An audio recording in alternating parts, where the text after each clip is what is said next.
Hi mga Lods, paano ba tayo magkakaroon ng blue badge sa ating profile? So napapansin natin siguro sa mga kilalang creators na mayroong kulay blue na check sa kanilang profile or dun sa tabi ng kanilang pangalan. Gaya nito guys, mayroon nakalagay na check na kulay blue sa tabi ng kanilang pangalan or dun sa kanilang profile. So paano ba tayo magkakaroon ng blue badge sa ating profile? Punta lang tayo sa ating profile. Then hanapin natin creator support. Ito siya guys.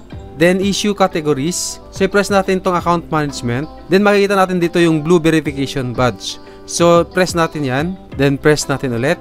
Then scroll up na natin. So pwede yung basahin to guys para magkaroon kayo ng idea para maka-apply tayo dito sa blue verification badge.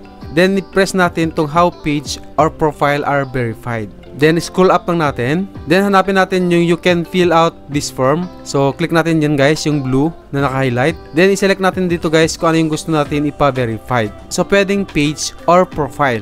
Then after natin may lagay yung 5 link dito guys, press natin yung send. Ayun guys, so na-send na natin. Then back natin. Then support inbox. Then so may nakalagay dito guys, you requested to have a Facebook page profile verified. So click natin yan. So makikita natin dito guys kung eligible na tayo mag-apply ng blue verification badge. Ayun guys, titry nyo lang baka sakaling kayo ay qualified na sa blue verification badge. Kung sa computer naman kayo magpa-verify guys, so punta lang po kayo sa Google. Kasi dito sa Facebook, so hindi nyo po makikita kung dito kayo sa help and support kayo pupunta. Gagawin nyo ngayon, pupunta kayo sa google.com. Then i-type natin blue verification badge. So unang makikita natin dito guys, dito sa una, yung request a verified badge on Facebook. So i-click lang natin yan. So ito na siya guys, request a verified badge on Facebook. So the verification badge means Facebook has confirmed that the page or profile is the authentic presence of the individual, public figure, or brand it represents. So ito guys, nagpapatunay na or totoong tayo yung mismong may-ari ng Facebook kapag mayroon na tayong verified badge. So ang pwede natin ma-verify dito is yung profile natin or di kaya yung ating page. You can subscribe to Meta Verified to receive a verified badge for your profile.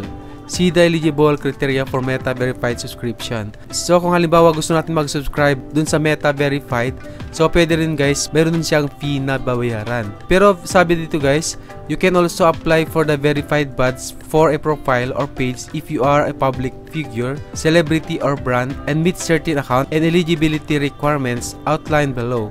You can fill up form to verify your profile or page. You must log in to view this form and request verification.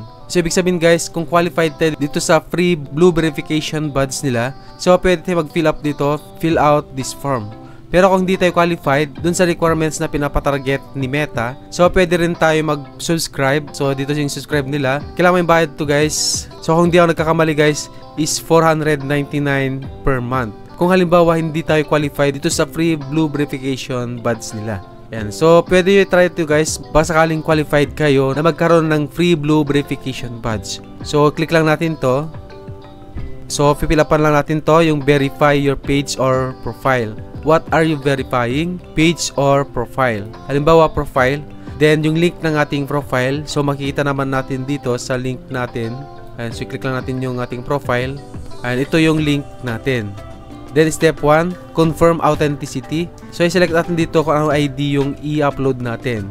So nandito yung passport, national identification card, tax filing. Then after that guys, kapag na-select na natin dito, i-upload natin dito yung picture na valid ID na napili natin dito, na mayroon tayo. Then dito sa step 2 naman, confirm notability. Show that the public figure, celebrity, or brand your page or profile represents in the public interest. So, i-select natin dito guys kung ano ba yung natin, yung page natin or yung profile natin. So, madalas naman na pinipili natin as a video creators. So, itong digital creator, blogger, influencer. Then, yung country, so i-type natin dito kung halimbawa nasa Philippines tayo. So, Philippines po yung itatype natin. Then, audience, so optional lang naman siya guys. Kahit huwag nyo na siyang lagyan, pero depende sa inyo kung gusto nyo yung lagyan. Describe the people who follow your page or profile. Then also known as, so optional lang din. Then dito guys yung up to 5 articles, social media accounts, and other links that show your page or profile. is the public interest.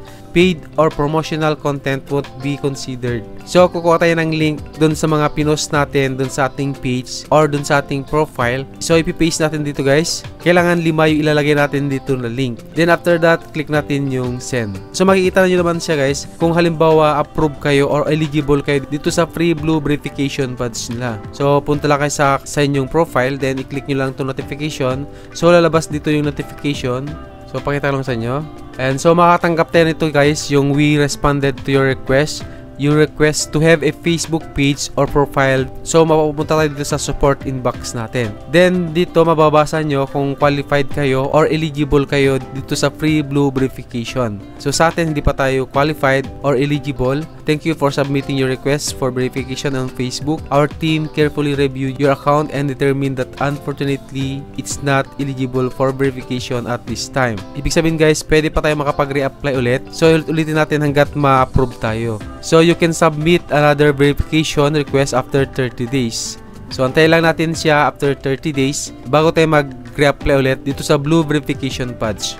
So, ayun siya guys. I hope na nakatulong yung ating video tutorial at sana nasundan ninyo. Kung bago lang kayo sa channel ko, please click the subscribe button and hit the notification bell para ma-update ka dun sa mga bagong videos na i-upload ko. Maraming salamat po and God bless. See you in the next video.